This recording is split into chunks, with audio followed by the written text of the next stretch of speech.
Charles Peltier again reporting, and today we are on the path of the story, or legend has it, of the man in the mountain. Several kilometers away from our point of starting point, I guess. So of course we're going to venture up the mountain, and we're in search of the man in the mountain. It's the man in the mountain. It is believed that the legend existed and began when the early privateer in the 1820s arrived. I believe his name was Jim McQuegan.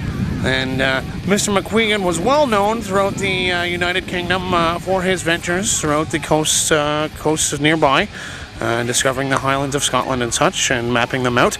But other than this, during his privateering here, of course, these were where he spent his last days burying his treasure. A quick fact or two. The man in the mountain who pelts the rocks is believed to be over 6,000 years old. We don't know where this number came from.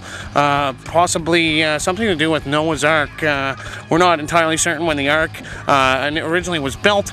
Of course, someone had to live in the mountain to make sure Noah was going to be okay and that the Ark was big enough. And it turns out he just got stranded up there, I think is what happened. But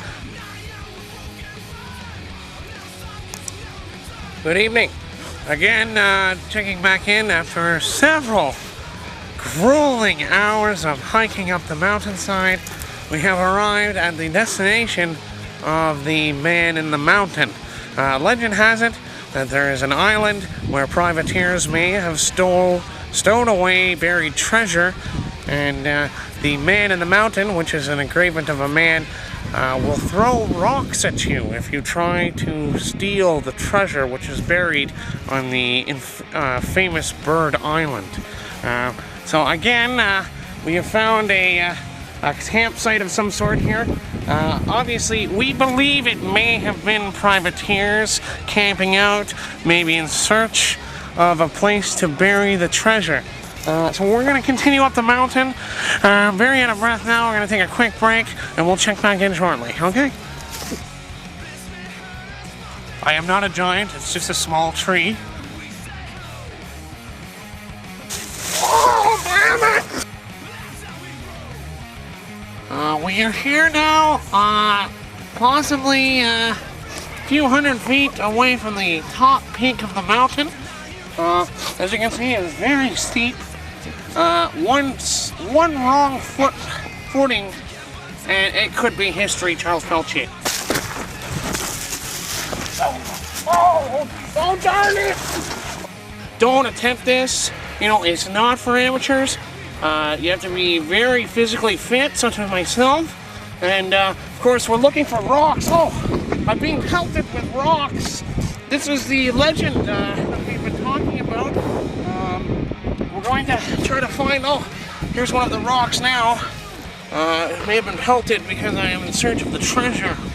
We're going to try to find the buried treasure and maybe find this culprit who is pelting rocks at me from a distance. Ow! Oh, damn it! Oh, it's so steep.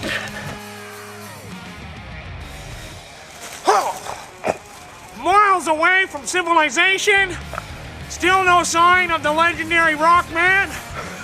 This may actually come to a close as the sunlight is drawing to its end, and we have to safely get back down the mountainside.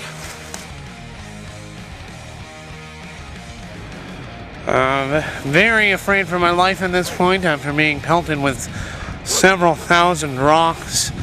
My body is badly bruised and injured. It is quite possible this could be the last episode ever if I don't properly heal up. Very scary. Do not venture out here alone. As I said again, the man in the mountain is quite mysterious. It is not, as we can see again in the far, far distance, it is not just any ordinary mountain. It's a man in a mountain.